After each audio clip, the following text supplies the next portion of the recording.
welcome to Mouse in the Mitten Trivia Pod, a podcast where you can test your Disney trivia knowledge over a variety of topics. My name's Court and I will be your host. Our game will consist of 5 rounds of 6 questions, covering everything from your basic Disney knowledge to some unknown facts. Each question is worth 1 point unless otherwise noted.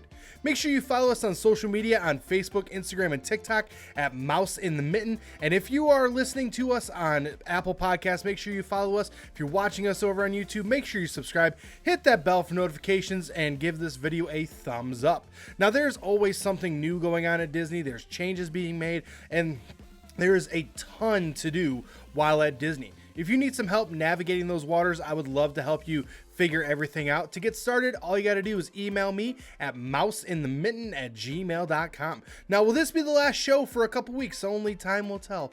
My wife is going to give birth literally any day now. Super excited. It's going to be our first son, so super excited about that. But if there's a little bit of a lull, hopefully the previous episodes will be able to help you out. Today, we are going to start out with an anniversary, and it's a pretty big anniversary. We're going to start out with round number 1, talking about Disneyland Paris. This is a pretty big anniversary for the Disney organization. It allowed them to be able to build a park in Europe, and they were able to hopefully maybe see some future ones in Europe as well. But all these questions have to do with Disneyland Paris. Let's get started with question number 1. Within 2, what year did Disneyland Paris open? Question number 2. Name either of the 2 parks that you can explore in Disneyland Paris. Question number 3. What was the name of Disneyland Paris before changing to its current name? Question number 4. Name the Disney figure who spurred the building of Disneyland Paris. Question number 5. Paris is known for its castles. What castle do you find in Disneyland Paris? And question number 6. What made the Nighttime Spectacular Disney Delight unique compared to other Disney nighttime spectaculars that have never been done before by Disney parks? All right, I'm gonna give you a few seconds worth of music, try to come up with those answers, and then I will return.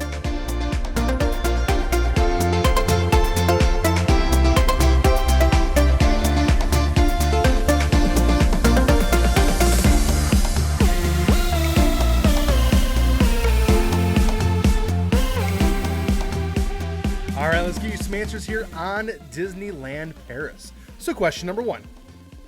Within 2, what year did Disneyland Paris open? Well, it opened on April 12th, 1992. So in order to get the point there, what I had to say between 1990 and 1994. Now, have I been to this park? No. Is it on my list of parks I want to go to? Certainly. I feel like going there in the winter would be a lot of fun. I don't know why, but going to the park with a little bit of snowfall, for me, I guess being from Michigan, that just sounds really nice. Question number 2. Name either of the 2 parks that you can explore in Disneyland Paris. Well, obviously, you have the Disneyland Park, and the other one is the Walt Disney Studios Park. Routinely, Walt Disney Studio Park is the least attended park in all of the Disney World. It was built kind of hurriedly. It was kind of built to see if maybe they can make some money. It was built very cheaply, and they haven't really done a ton to it. I don't know how much longer that one's going to hold on. I'm not sure what they're going to do with it, but it is a park that you technically can visit in Paris. Question number 3. What was the name of Disneyland Paris before changing to its current name? Well, it was Euro Disney. They were kind of hoping that Euro Disney was going to be able to bring together all of Europe. They're hoping to attract visitors from all the other parts of Europe, but the way that the word Euro was sitting at the time, especially in the early 90s into the mid to late 90s, wasn't really sitting well. It was basically thought of as very commerce, and it was just a big money grab. So they tried to lighten it up by changing the name of the park to Disneyland Paris. Question number 4. Name the Disney figure who spurred the building of Disneyland Paris. That would be Michael Eisner. He was the one who encouraged it. He was the one who saw the success that they had in Tokyo, said, I feel like we can get one in Europe. And then we ended up with Euro Disney. Question number 5. Paris is known for its castles. What castle can you find in Disneyland Paris? Well, that is the Sleeping Beauty Castle. I am not about to try to say the full name of the castle because it is a literal mouthful and I don't speak very much French. But just know that the castle belongs to Sleeping Beauty, and for my money, it's one of the more beautiful castles. It is unique compared to the other castles, and it's just really, really cool. Last but not least, question number 6. What made the Nighttime Spectacular Disney Delight unique compared to other Disney nighttime spectaculars that had never been done in a Disney park? That would be the drone show. This is a drone show that they actually made for Paris specifically, and it was the first of its kind. We have seen now a drone show at Disney Springs down in Disney World, but that was one of the first ones that they did at the Disney parks. I still firmly believe that everything that we're seeing Disney try when it comes to nighttime spectaculars right now is in anticipation of the 2028 Olympics. I have a feeling that they've been asked or has a good hand on the opening and closing ceremonies for those Olympics. So I have a feeling a lot of the things that we're seeing are things in anticipation for the 2028 Olympics. But again, Disneyland Paris is one of those parks that it looks beautiful. I definitely want to visit, and hopefully someday I get a chance to go over there. Continuing on now into round number 2. Round number 2 is our fast facts. This round is filled with simple questions that have simple answers. Today's category is where to eat. For this round, the way that's going to work is I'm going to name a restaurant. You just have to let me know where can you find that restaurant. Now, we have narrowed this down for you today. All these restaurants can be found on the monorail loop outside of Magic Kingdom. So either your answers are going to be the Grand Floridian, the Polynesian, or the Contemporary. It's going to be one of those 3 answers. So let's get started here with question number 1. Victoria and Albert. Question number 2. Ohana. Question number 3. Steakhouse 71. Question number 4. Chef Mickey. Question number 5. 1900 Park Fair. And question number 6. The Enchanted Rose. Now, Disney, obviously known for their cuisine. These are definitely some good choices that are up there. So let's get started here with question number 1. Victoria and Albert, that is at the Grand Floridian. It is a Michelin star restaurant now, and it is way out of my budget. That is going to be definitely one of those things where when my wife and I go on a big trip to Disney and it's like, for some reason, we have unlimited amount of funds, maybe we'll splurge and go to Victoria and Albert. But it's definitely, from what I've seen, it's cool, it's fun, it's definitely a once-in-a-lifetime experience. Question number 2. Ohana, that is at the Polynesian. Good food. It's a fun environment. Definitely if you go there for breakfast, you'll be able to hang out with Lilo and a couple of the other characters, Mickey and Pluto, but definitely a fun experience, fun environment. My favorite part about going to Ohana the time that we went, we had just brought our daughter, who at the time wasn't even 1 yet, and the ukulele player was walking around playing, and he stopped at her table and she was just mesmerized. It is such an adorable video. Question number 3. Steakhouse 71, that is at the Contemporary. For my money, if I want the best burger on Disney World property, Steakhouse 71 is it.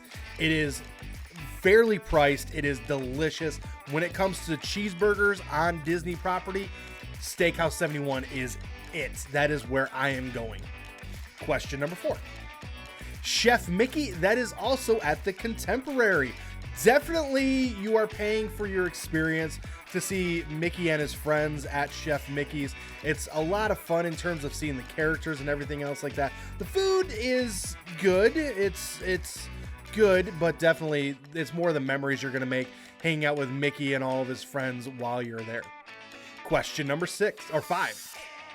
1900 Park Fare, that is the Grand Floridian. More recently opened, the character dining as well, a little hodgepodge of the characters that are there with Cinderella, Tiana, and Aladdin, but the food is phenomenal. And if you are looking for a one-on-one with Cinderella, this is a great opportunity. It's not in the castle, but it's still a really cool experience. Last but not least, question number 6. The Enchanted Rose, that is also at the Grand Floridian. I have not eaten there. I had a couple of good friends who went there this last time they were down there and said it was phenomenal, but definitely it's right up there. It's not as high on the list in terms of Victoria and Albert's, but it is up there as one of those kind of go there when you, for once, just to say that you've done it. So definitely a lot of experience, and these are just 6 restaurants in these 3 resorts. There are over 300 restaurants in Disney World. Again, that can be tough to navigate. I would love to make sure that everything goes smoothly and you find the exact places that you're looking to eat. Continuing on now into round number 3. Round number 3 is our connecting the circles. The way this round works, I will ask you 5 questions that may or may not be Disney related, but the answers do relate somehow through Disney. And that's going to be your 6th and final question of what is your Disney connection. So let's get started here with question number 1. What movie was Disney's 50th full-length feature animation movie and was one that had been worked on since the release of Snow White? Question number 2. Name the Wondery podcast that debuted in 2018 about a doctor and his malpractices. Question number 3. What NBC show was on from 2016 to 2022 and stars Sterling K. Brown and Milo Ventimiglia, among others? Question number 4. What 2001 movie was the first full-length feature film for Anne Hathaway? Question number 5. Name the 2002 movie based on the same book title by Nicholas Sparks and is about a high school romance between the school's troublemaker and the quiet girl whose dad is a pastor. And question number 6 is what is that connection? I'm going to give you a few seconds worth of music, try to make that connection, and then I will return.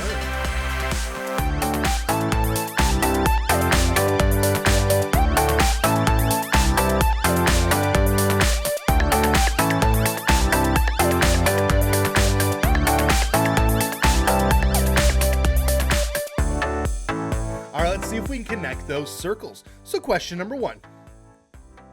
What movie was Disney's 50th full-length feature animation movie and was one that had been worked on since the release of Snow White? Well, that would be Tangled. It had been done. They had been working on a Rapunzel movie since the 30s. And it just always seemed like Walt couldn't figure it out on how he wanted the exact story to be told, couldn't figure out the animation. Eventually, that movie was released and still to this day had the highest amount of money spent on an animated feature film than any other movie. And if you've seen it, you know why. The hair is just spectacular. Question number 2. Name the Wondery podcast that debuted in 2018 about a doctor and his malpractice. Well, that would be Dr. Death. There's been a couple of different versions of this since its initial release, but Wondery did have the podcast Dr. Death that eventually did get turned into a TV show, but it's definitely been one that's been around for a while. Question number 3. What NBC show was on from 2016 to 2022 and stars Sterling K. Brown and Milo Ventimiglia, among others? That is This Is Us. I can never say Milo's last name. I can't say my last name. But that is This Is Us, and definitely a multiple-time award-winning show. Definitely a really good one. Definitely one that make you smile, make you laugh, make you cry, and everything in between. Question number 4. What 2001 movie was the first full-length feature film for Anne Hathaway? That would be The Princess Diaries. She had been in literally only a handful of shows before that, but this was her first feature film and obviously has gone on to do a ton more as well. Question number 5. Name the 2002 movie based on the same book title by Nicholas Sparks and is about a high school romance between a school's troublemaker and the quiet girl whose dad is a pastor. Well, that would be A Walk to Remember. Definitely at the time where we were talking about every year Nicholas Sparks was putting out books, and every year a movie would coincide about it. Have you heard this storyline before? A couple who shouldn't be together based on the shores of the Carolinas, and someone has some sort of debilitating illness that will eventually end things early. Have you heard that storyline before? Because that's basically every Nicholas Sparks book and movie. But it's a good one. So question number 6 is, what is the connection? Well, we had answers such as Tangled, Dr. Death, This Is Us, The Princess Diaries, and A Walk to Remember. The connection there? Those are all films or movies that have Mandy Moore in them. And it is her birthday on the 10th. She was born on April 10th, 1984. So did a little celebration of some of her previous work. Obviously Tangled, she is Rapunzel. And Dr. Death, in one of the seasons, she was one of the love interests. This Is Us, obviously she's the mom. The Princess Diaries, she is the female bully, if you will. And then A Walk to Remember, she is that quiet girl that falls in love with the troublemaker. So definitely, she's been around for a long time, does a lot of really good work and a really good singing voice as well. So just want to give her a shout out, give her flowers on her birthday.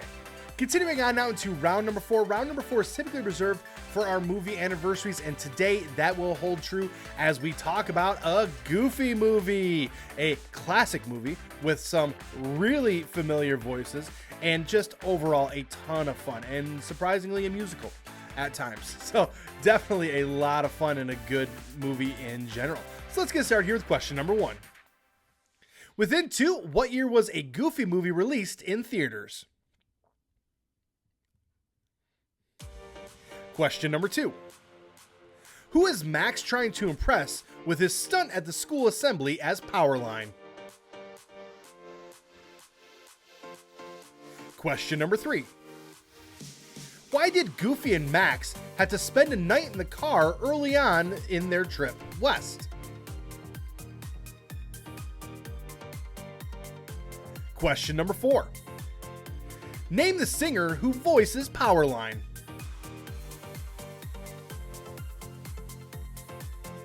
Question number 5. What actor voiced Principal Mazar in a Goofy movie? And question number 6. Where does Goofy want to take Max in Idaho for the father-son fishing trip? All right, I'm going to give you a few seconds worth of music. Try to do the perfect cast while you wait, and then I will return.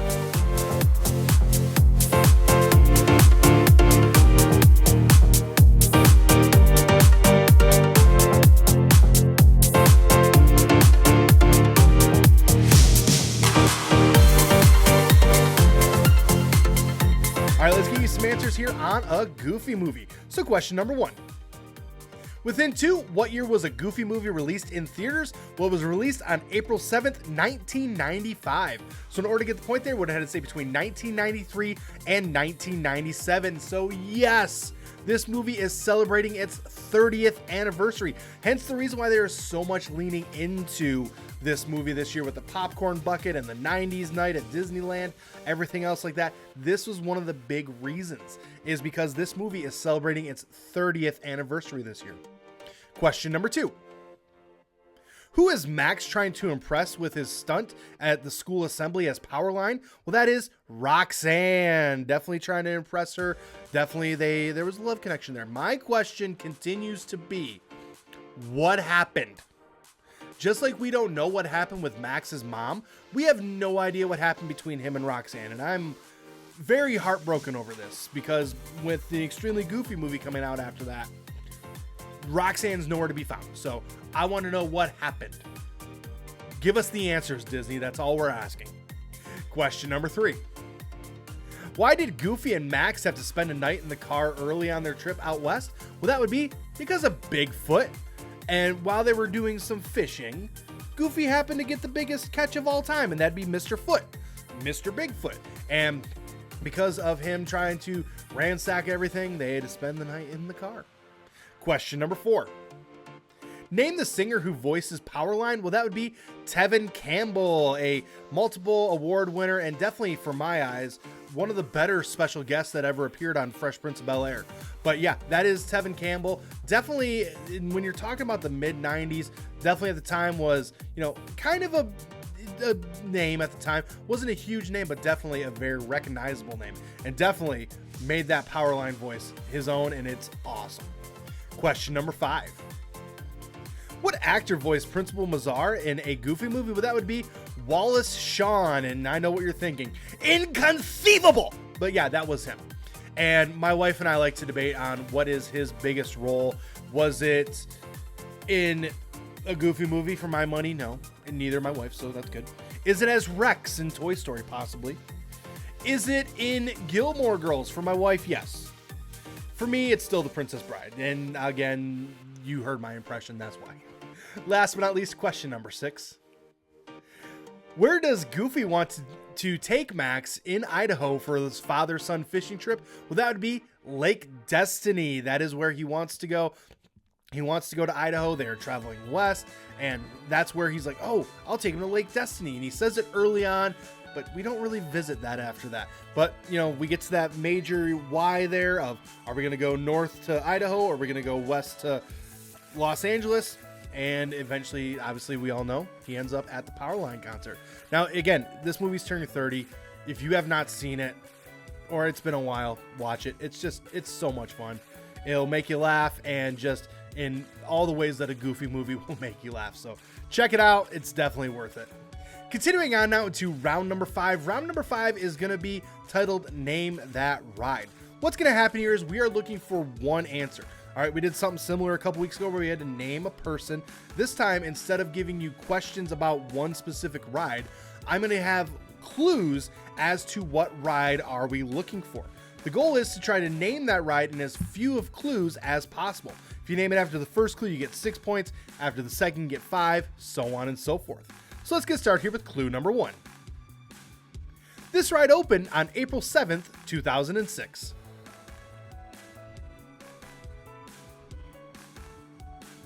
Clue number 2. The ride averages 2,050 passengers per hour. Clue number 3. In 2019, this ride was passed by Hagrid's Magical Creatures motorbike adventure as the most expensive ride in the world. Clue number 4. This ride was the first in Disney to go both forwards and backwards. Clue number 5. On this ride, everyone wants to see A mode, but it's stuck in disco mode. And clue number 6.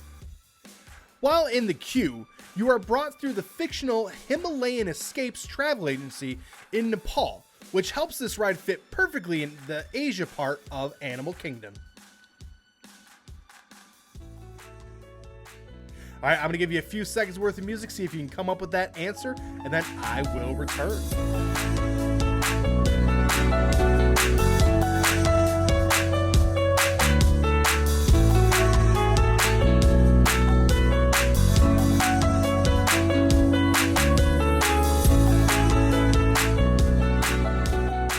All right, let's see if we can figure out the ride that we are looking for. So, of course, opened on April 7th, 2006.